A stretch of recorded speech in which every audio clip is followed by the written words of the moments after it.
அப்போது இந்த சென்னை பாருங்க எவ்வளோ பேரை வாழ வைக்குது, வளர வைக்குது. முகம் தெரியாத யாராருக்கெல்லாம் அடையாளத்தை கொடுக்கறது சென்னையாக இருக்குது. செலை வைக்கணும்னா சென்னையில் பிறந்திருக்கிற அத்தனை பேருக்கு செலை வைக்கணும். ஏன்னா அப்புறம் முற்றத்துக்கு வருவாங்க, அப்புறம் மொத்தமாக பாட்டா போட்டுருவாங்க. நான் இதுக்கப்புறம் அவன்கிட்ட போய் பிரச்சனை பண்ணுறது நல்லா மாறுது, நம்ம போவோம் அப்படின்னு அந்த பிள்ளைங்களை ஒரு நம்பிக்கையோடவே கூட்டிகிட்டு போவான். கருணாநிதியாகிய என்னை கருணாசாக மாற்றியது சென்னை. அன்னைக்கெல்லாம் நம்ம பாடினா எங்கேயும் வந்துச்சு, அந்த ஏரியாவில் மட்டும் வந்துச்சு விசில், அவ்வளோதான். ஒரிஜினல் தளபதி, ஒரே தளபதி, தமிழகத்தின் தளபதி, மாண்புமிகு தமிழ்நாட்டினுடைய முதலமைச்சர். இடைமிக கட்சியில் தொண்டனாக இருந்த காலத்திலேயே இதே வேலை தான். எத்தனையோ கொலை மிரட்டல்கள். ஏன்னா ஆட்டையை போட்டு சாப்பிட்டுட்டு இருக்கிறத சும்மா விடுவானா? ஒரு 400 கோடி ரூபாய் சொத்தை வெறும் 1000 ரூபாய் கட்டிக்கிட்டு ஆட்டையை போட்டு வாழ்ந்துட்டு இருக்கிறாங்க. கோயில் சாமிங்கிற பவருங்கிற, அப்புறம் அது சொத்தை ஆட்டையை போடுற நீ நல்லவன்.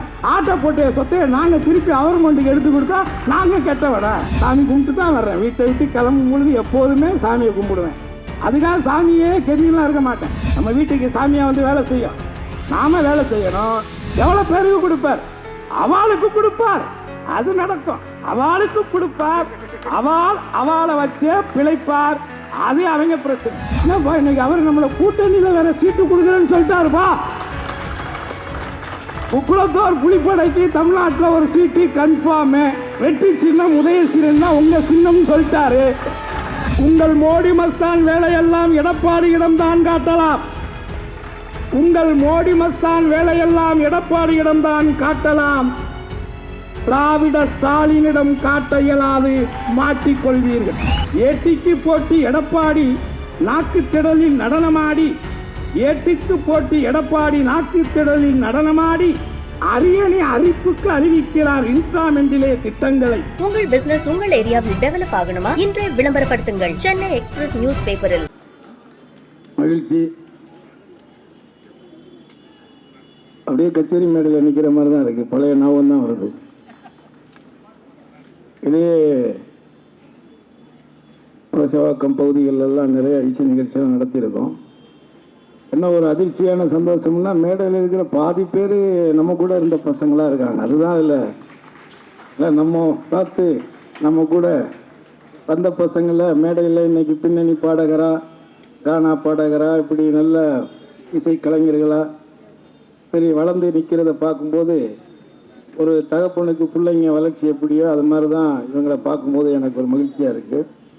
அதனால் இந்த மாதிரி ஒரு இன்ப அதிர்ச்சியை எனக்கு நிறைய பேருக்கு கொடுக்குறாரு, எனக்கு தொடர்ச்சியாக கொடுக்குறாரு நம்ம அண்ணன் சேகர் பாபு. அதனால் அவருக்கு இந்த தருணத்தில் என்னுடைய நன்றியை தெரிவிச்சுக்கிறேன். அதே மாதிரி தம்பி பிரசன்னா இப்போ தான் காஃபி வாங்கி கொடுத்து கூட கூட்டிகிட்டு வந்தார். வரும்போது கேட்டேன், தம்பி நீங்கள் என்ன டானா தெருவா அப்படின்னு. இல்லை நான் திருச்சி மானாத்தெரு அப்படின்னாரு. அப்போ இங்கே எப்படி அப்படின்னா, லா படிக்க வந்தேன், அப்படியே சென்னையில் செட்டில் ஆகிட்டேன்னாரு. நானும் அப்படி தான் தம்பி, நந்தனமாட்சியில் படிக்கலான்னு தான் வந்தேன், அப்படியே இங்கே செட்டில் ஆகிட்டேன்.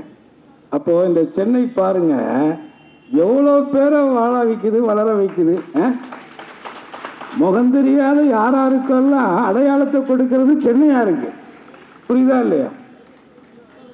நீ சென்னை மக்கள் மாதிரி ஒரு நல்லவங்களை உலகத்திலே நீ பார்க்க முடியாது. செலை வைக்கணும்னா சென்னையில் பிறந்திருக்கிற அத்தனை பேருக்கு செலை வைக்கணும். ஏன்னா நமக்கு தெரிஞ்சு 2 சப்பாத்தியோட வருவாங்க, சாப்பிடுவாங்க. அடுத்து பக்கத்தில் திண்ணியில் உட்காரவான்னு கேட்பாங்க. என்னப்பா பிள்ளைங்களை வச்சுட்டு இப்படி நிற்கிறியப்பா, வாப்பா நம்ம வீடு பாது, என்னப்பா நீ வாப்பா, அம்மா குடி உள்ளே உட்காரம்மா. திண்ணையில் உட்காருவாங்க, அப்புறம் முதல் ரூமுக்கு வருவாங்க, அப்புறம் முற்றத்துக்கு வருவாங்க, அப்புறம் மொத்தமாக பாட்டா போட்டுருவாங்க. அப்பவும் துணிமணியெல்லாம்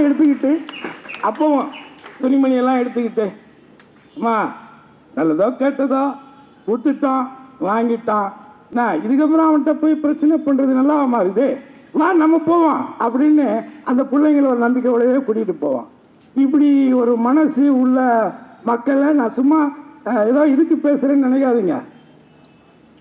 கருணாநிதியாகிய என்னை கருணாசாக மாற்றியது சென்னை. இல்லை இப்போ நம்ம வரும்போது பிரசனாட்டா தான் சொன்னேன், அந்த கீதம் ரெஸ்டாரண்ட் அது நம்ம பாஜக ரெஸ்டாரண்ட்னு வச்சுக்க. கீதம்னா கீதம் இல்லை, அந்த பில்டிங்கை சொல்கிறேன். ஆமாம், அதுக்கு பக்கத்துல ஏதோ ஒரு ஒரு ஹோட்டல் இருந்துச்சு. அங்கே தான் நம்ம ரூம் பாயா அப்போது வேலை செஞ்சுட்டு தான் ஆர்ட்ஸ் காலேஜில் படித்தோம். ஸோ வாழ்க்கையில் அன்னைக்கு வரும்பொழுது எதுவுமே தெரியாமல் வந்தோம். அதுக்கப்புறம் இங்கே தான் படித்தோம். அப்புறம் பிரசிடென்சி காலேஜில் படித்தோம். ஏதோ சைடில் மிமிக்ரி பண்ணோம், பாட்டு பாடினோம், இந்த மாதிரி கானா பாட்டு கச்சேரி பண்ணோம், கிராமிய பாட்டு கச்சேரி பண்ணோம். அப்புறம் நன்னானேன்னோம், அப்புறம் சரிகமானோம், அப்புறம் மேஸ்ட்ரோ ஆர்கெஸ்ட்ரான்னு டெவலப் பண்ணோம். இவ்வளவு நடந்திருக்கு. தமிழ் பாப் சிங்கர் ஆனோம். இப்போ இன்றைக்கெல்லாம் வந்து கானா பாட்டு இந்த பாடகி தங்கச்சி பாடுறாங்க, இதிலெல்லாம் வருது. அன்னைக்கெல்லாம் நம்ம பாடினா அங்கேயும் வந்துச்சு, அந்த ஏரியாவில் மட்டும் வந்துச்சு விசில், அவ்வளோதான். வேறு வெளியிலலாம் ஒன்றும் வராது. ஸோ அந்த மாதிரி அந்த இடத்துல இருந்து தான் நம்ம இந்த இடத்துக்கு வந்திருக்கிறோம். அதனால தான் அந்த அம்பாசமுத்திர அம்பானின்னு ஒரு படம் எடுக்கும் பொழுது கவிஞர் வைரமுத்து அண்ணன்கிட்ட போயிட்டு பாட்டு எழுதும் பொழுது, அண்ணா இப்போ நீங்கள் கவிஞர் ஆகாமல் இருந்தால் என்னவாயிருப்பீங்க அப்படின்னு கேட்டேன். நான் என்னப்பா ஒரு காலேஜ் ப்ரொஃபஸராக இருப்பேன் அப்படின்னு சொன்னார். உசிலம்பட்டியில் பிறந்த உங்களே இவ்வளோ பெரிய கவிஞராகி இருக்குது சென்னை, என்னைக்காவது அதுக்கு நன்றி சொல்லிடுறீங்களா அப்படின்னு கேட்டேன். அவர் அமைதியாக இருந்தார். எனக்கு நன்றி சொல்லணும்ப்பா இந்த சென்னைக்கு, எனக்கு 2 லைன் எனக்காக மாற்றி எழுதி கொடுங்கன்னு கேட்டேன். அதில் தான் அந்த அம்பாசமுத்திர அம்பானியில் 2 லைன் எழுதினார். அன்னை பெற்றால் அன்பால் என்னை, சென்னை தானடா 2ஆம் அன்னை அப்படின்னு எழுது. அதனால் இந்த பாரம்பரியமிக்க இந்த சென்னையில் இப்படிப்பட்ட ஒரு நிகழ்ச்சியில் தொடர்ச்சியாக நிறைய கலைஞர்களுக்கு வாய்ப்புகளை தொடர்ச்சியாக வழங்கக்கூடிய எங்கள் அண்ணன் சேகர் பாபு அவர்களுக்கு மீண்டும் ஒரு முறை இந்த நேரத்தில் நான் நன்றியை தெரிவிச்சுக்கிறேன். குறிப்பாக இந்த நிகழ்ச்சியினுடைய நோக்கம் உங்களுக்கு தெரியும். நம்ம ஒரிஜினல் தளபதி, ஒரே தளபதி, தமிழகத்தின் தளபதி, மாண்புமிகு தமிழ்நாட்டினுடைய முதலமைச்சர், என் அருமை அண்ணன், நான் கல்லூரி மாணவனாக இருக்கும் பொழுது அன்பகத்திலே இருந்து நடையாய் நடந்து கூட்டி சென்ற தளபதி, எங்களை கூட அரவணைத்து சென்ற தளபதி, ஒரே தளபதி அண்ணன் மு.க. ஸ்டாலின் அவர்களுடைய 73வது பிறந்த நாள் விழாவிலே இத்தனை இசை கலைஞர்களை அழைத்து ஒரு பிரம்மாண்டமான ஒரு இசை நிகழ்ச்சியை ஏற்பாடு செய்து கொண்டிருக்கக்கூடிய எனது அண்ணன் சேகர் பாபு அவர்களுக்கு மீண்டும் ஒரு முறை நன்றி. அதே நேரத்தில் நான் 2 முறை அண்ணன் கூப்பிட்டு வந்திருக்கிறேன், 3வது முறை வந்திருக்கிறேன். இந்த 2 முறையை நான் இவரை பற்றி பெருசாக பேசுகிறேன். ஃபஸ்ட்டு பேசும்போது என்ன சொன்னேன்னா, இந்த அப்போ நம்ம காக்கா பிடிச்சிருந்தோம்னா நிறைய கச்சேரியெல்லாம் பண்ணியிருக்கலாம், சவுத்தில் இங்கிட்ட நார்த்தில் கொஞ்சம் அப்போ நம்மளும் லட்சுமணன் சுருதி மாதிரி ஆரம்பத்தில் டெவலப் ஆகிருந்துருக்கலான்னு ஒரு சின்ன யோசனை. ஏன்னா அவர் இன்னைக்கு மினிஸ்டராக இருக்கிறாரு, அதனால செய்கிறாருல்ல. அவர் சாதாரண அந்த ஏடிஎம்கே கட்சியில் தொண்டனாக இருந்த காலத்திலேயே இதே வேலை தான் பரபரப்பு தான். எப்போ பார்த்தாலும் அவ்வளோ பெரிய கொடியெல்லாம் அப்போவே. ஸோ அதனால் அதெல்லாம் நான் நிறையா பார்த்துருக்கிறேன். ஆனால் ஒன்று சொல்கிறேன், நல்லா கேட்டுக்கங்க எல்லாரும். சுதந்திர இந்தியாவுக்கு பிறகு 52லேருந்து 2026 எலெக்ஷன் வரப்போகுது. இது வரைக்கும் இந்த தமிழக அமைச்சரவையில் ஒரு காலத்தில் விட்டுருவான், அந்த 67க்கு பிறகாக வச்சுக்கலாம், அதுக்கு முன்னாடி உள்ளதை விட்டுருவோம். அதாவது மொழிவாரியாக இந்தியா பிரிக்கப்பட்டதற்கு பிறகாக ஒட்டுமொத்த தமிழகத்தில் எத்தனையோ அரசாங்கங்கள் இருந்திருந்தாலும், எத்தனையோ அறநிலைத்துறை அமைச்சர்கள் இருந்திருந்தாலும், ஒட்டுமொத்த அறநிலைத்துறையினுடைய சொத்துக்களை தமிழகம் முழுவதும் எந்த விதமான சமரசமும் இல்லாமல் அரசு உடைமையாக்கிய ஒரே அற்புதமான மனிதர் சேகர் பாபு தான். இதில் எத்தனையோ எதிரிகள், எத்தனையோ வெறுப்புகள், எத்தனையோ கொலை மிரட்டல்கள். ஏன்னா ஆட்டையை போட்டு சாப்பிட்டுட்டு இருக்கிற சும்மா விடுவானா?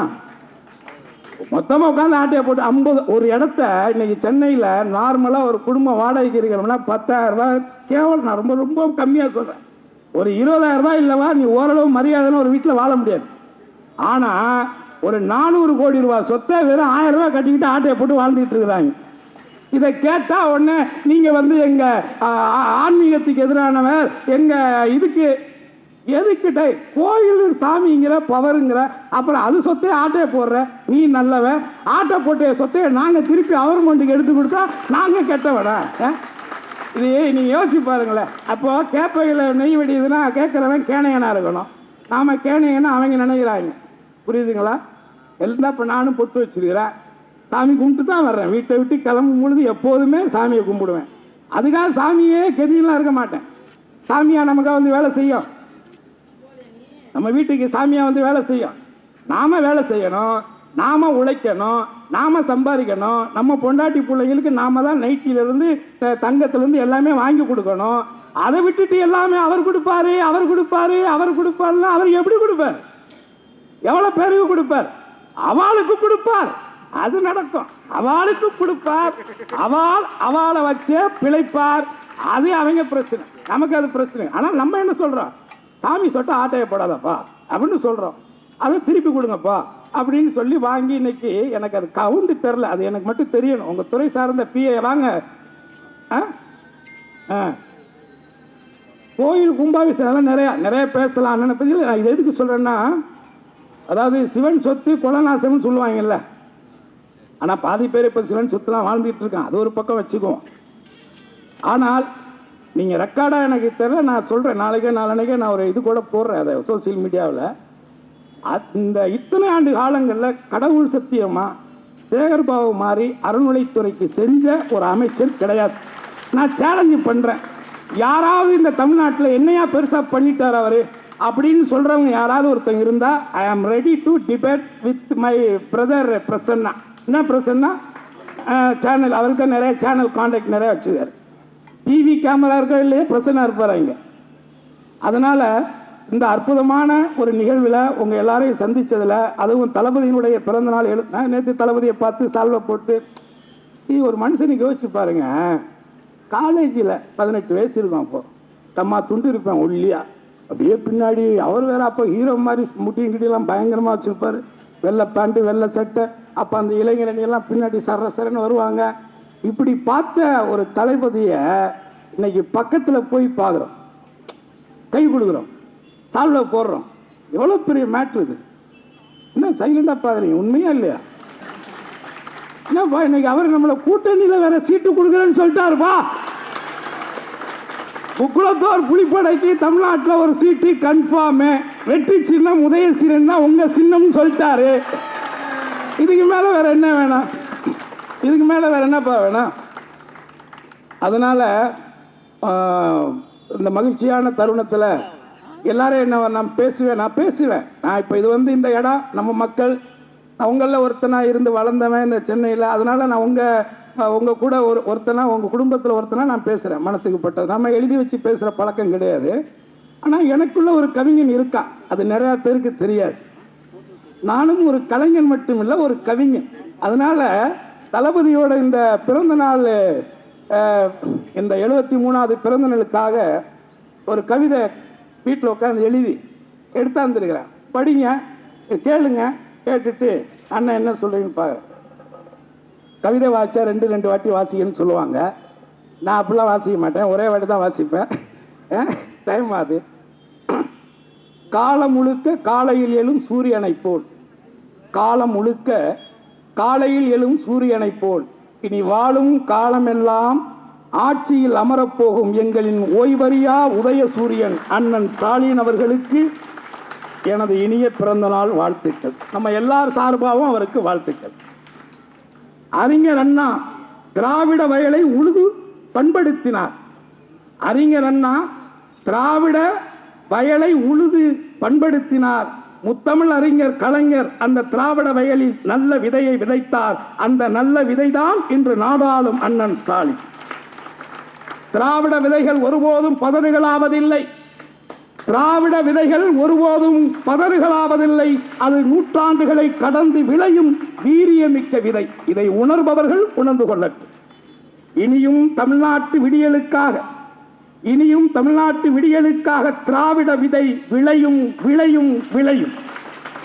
திராவிட வயலுக்குள் ரசாயன மருந்துகளை எப்படியாவது அழித்து விடலாம் என்றுதான் ஆர்ப்பரிக்கிறது ஆரியம் என்கின்ற RSS பரிவார பாஜக. திராவிட வயலுக்குள் ரசாயன மருந்துகளை எப்படியாவது அடித்து விடலாம் என்றுதான் ஆர்ப்பரிக்கிறது ஆரியம் என்ற RSS பரிவார பாஜக. ஆனால் தன் கூறிய முனை சூரிய கதிரால் குத்தி கிழித்து விடும் திராவிடம் என்பதை மறந்து விடாதீர்கள். மோடியாரே மோடியாரே மோடியாரே, உங்கள் மோடி மஸ்தான் வேலையெல்லாம் எடப்பாடியிடம்தான் காட்டலாம். உங்கள் மோடி மஸ்தான் வேலையெல்லாம் எடப்பாடியிடம்தான் காட்டலாம். திராவிட ஸ்டாலினிடம் காட்ட இயலாது, மாட்டிக்கொள்வீர்கள். நாங்கள் திராவிட மாடல் திருவாரூர் தேர்.